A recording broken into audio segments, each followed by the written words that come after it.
Hello everyone. I hope that you all are keeping really cool and you all are fit, fine and healthy by the grace of Almighty. So আজকে lesson শুরু করার আগে আপনাদের সাথে একটা গল্প share করতে যাচ্ছি, আমার একটা গল্প. So basically, back in the day, I started a chocolate selling business. আমি ভেবেছিলাম যে একটা চকলেট সেলিং বিজনেস করব, হয়তো বা এখান থেকে আমি অনেক লাভ পাবো. সো আমি কি করলাম যে আমার কাছে যা জমানো টাকা ছিল সেগুলো নিলাম, তারপর আমার আব্বু আম্মুর কাছ থেকে কিছু টাকা নিলাম, নিয়ে অনেকগুলো সুন্দর সুন্দর চকলেট কিনলাম, ইয়ামি চকলেট কিনলাম. তারপর যেটা হলো সেটা হচ্ছে দেখা গেল আমার ফ্রেন্ডরা বা আমার চেনা পরিচিত যারা আছে তারা এসে সবাই ফ্রি চকলেটগুলো নিয়ে গেল, আর আমার বিজনেসের 12টা বেজে গেছে. আমার বিজনেস তো কিছু হলোই না, উল্টো কী হয়েছে, আমি যে একটা বিজনেসের অ্যাটেম্প নিয়েছিলাম, পিচ্ছে একটা বিজনেস ছিল, সেটা আমাকে পুরো একদম ক্লোজ করে দিতে হয়েছে, কারণ এটা পুরো একটা ফেইলড প্রজেক্ট ছিল বলা যায়. সো ওয়েল, গল্পটা আমি কেন বললাম? গল্পটা এই জন্যই বললাম কারণ আজকে আমরা যে লেসনটা শিখতে চলেছি সেটা আমাদের এই স্টোরির সাথেই রিলেটেড. আমরা আজকে শিখব যে কোনো একটা বিজনেস ধরুন খারাপ হয়েছে, সাকসেসফুল হয়নি, আর এটাকে একদম সারা জীবনের জন্য ক্লোজ করে দিতে হয়েছে, তার মানে কি বন্ধ করে দিতে হয়েছে. এর জন্য আমরা ইংরেজিতে আসলে কী কী এক্সপ্রেশন ব্যবহার করতে পারি, খুবই চমৎকার, খুবই স্মার্ট কিছু এক্সপ্রেশন আজকের লেসনে আমরা শিখে নিব. সো আর দেরি না করি, and let's get the ball rolling.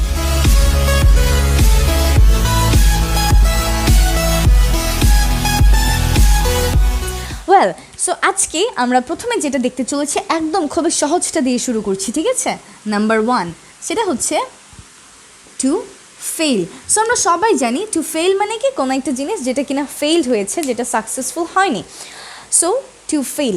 এখন আমরা সব কিছুই, এই যে আমার বিজনেসটা নষ্ট হয়ে গেল, এই নষ্ট বিজনেসের এক্সাম্পলে আমরা প্রত্যেকটা সেন্টেন্সে দিব, যাতে করে আলটিমেটলি শেষ পর্যন্ত আমরা যখন যাব আমাদের বুঝতে কোনো ধরনের সমস্যা না থাকে.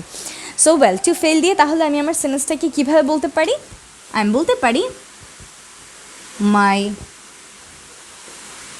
Chocolate selling business has failed. My chocolate selling business has failed. তার মানে কি এটা সাকসেসফুল হতে পারেনি, এই বিজনেসটা নষ্ট হয়ে গিয়েছে.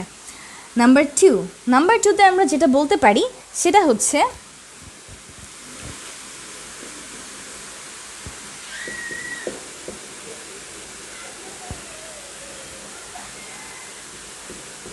to close all doors. তার মানে সম্ভাবনার যত সব দরজা ছিল সবগুলো দরজাই ক্লোজ হয়ে গিয়েছে, আর কোনো দরজা খোলা নাই, যেদিকেই যাই সেদিকেই লস, যেদিকেই যাই সবাই আমার চকলেট নিয়ে যায়. সো তাহলে আমি কি করলাম, আমার বিজনেসটাকে তো আমাকে অফ করে দিতে হলো, আর যত আরও ভেবেছিলাম যে হয়তো বা এই রাস্তা দিয়ে এটা নিয়ে যাওয়া যায়, দেখলাম যে না, আসলে কোনো লাভই নেই. সো আমরা কি বললাম, টু ক্লোজ অল ডোরস, যার মানে হচ্ছে সবগুলো রাস্তাই বন্ধ করে দেয়া. এটা দিয়ে আমি কিভাবে আমার এক্সাম্পলটা বলতে পারি? I had to close all doors of my chocolate selling business.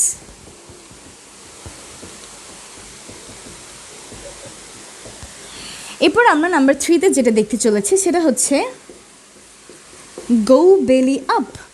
So গো বেলি আপের মানে কি?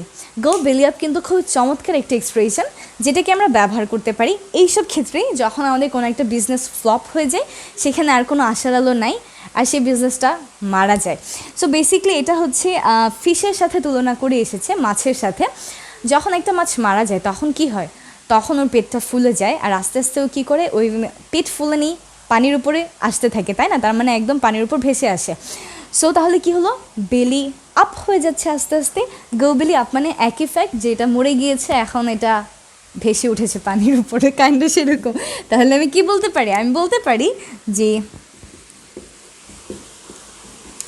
মাই chocolate selling business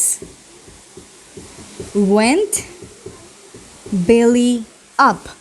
number four আমাদের জন্য যেটা আছে সেটা হচ্ছে টু গো ব্যাংক্রাপ্ট, যার মানে হচ্ছে দেউলিয়া হয়ে যাওয়া. সো এই যে আমার যত জমানো টাকা ছিল, আমি সব টাকা কী করেছি, আমার এই বিজনেসের পিছনে দিয়ে দিয়েছি, প্লাস আমি অন্যজনের থেকেও কিছু টাকা নিয়েছি. আলটিমেটলি কি হয়েছে, কোনো লাভ তো হইলই না, আমার সবগুলো টাকা লস গেল. এখন যাদের কাছ থেকে আমি টাকা নিয়েছি তাদেরকে আমাকে টাকাগুলো ফেরত দিতে হবে. সো আমি কি হয়েছি, দেউলিয়া হয়ে গিয়েছি. তাহলে আমি কি বলতে পারি, মাই chocolate selling business went bankrupt. My chocolate selling business went bankrupt. শেষে আমাদের আর একটা আছে, সেটা হচ্ছে number 5, to fall apart. So যখন আমাদের কোনো একটা জিনিসের আর কোনো আশা থাকে না, সেই জিনিসটা একদম টোটালি নষ্ট হয়ে যায়, ধ্বংস হয়ে যায়, তখন আমরা কি বলি, দ্যাট থিং ফলস অ্যাপার্ট। তার মানে কি, সেটা একদম লাইক ধ্বংস হয়ে যায়, নষ্ট হয়ে যায়। সো আমরা এখানেও এই কথাটাই বলতে পারি যে my chocolate selling business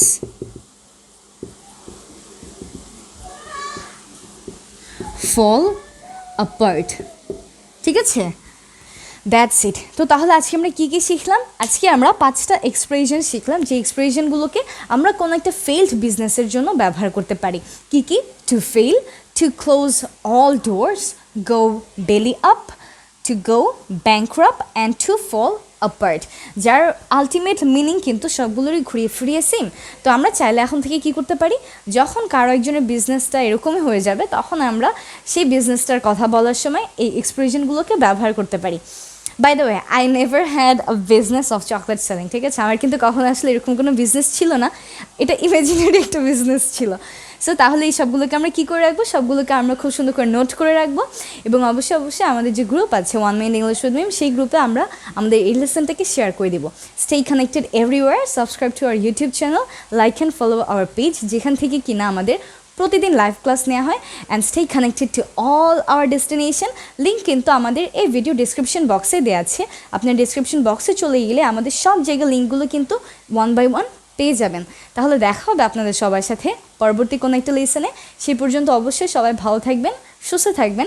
stay connected to 1 Minute English with Meem, cause learning English is now easy peasy. Let's learn a word related to crime today.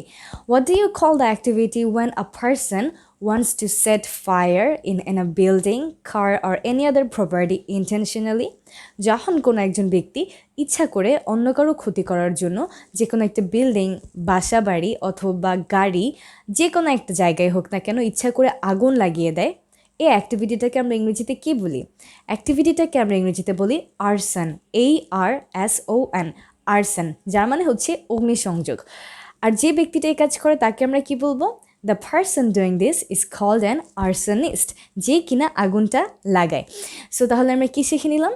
একটা ক্রাইম, যে ক্রাইমটা কিনা ইচ্ছে করে অন্য কোনো জায়গায় আগুন লাগানো, অন্য একটা মানুষকে বিপদে ফেলার জন্য বা অন্য অনেকগুলো মানুষকে বিপদে ফেলার জন্য, কাজটাকে আমরা বলি কি?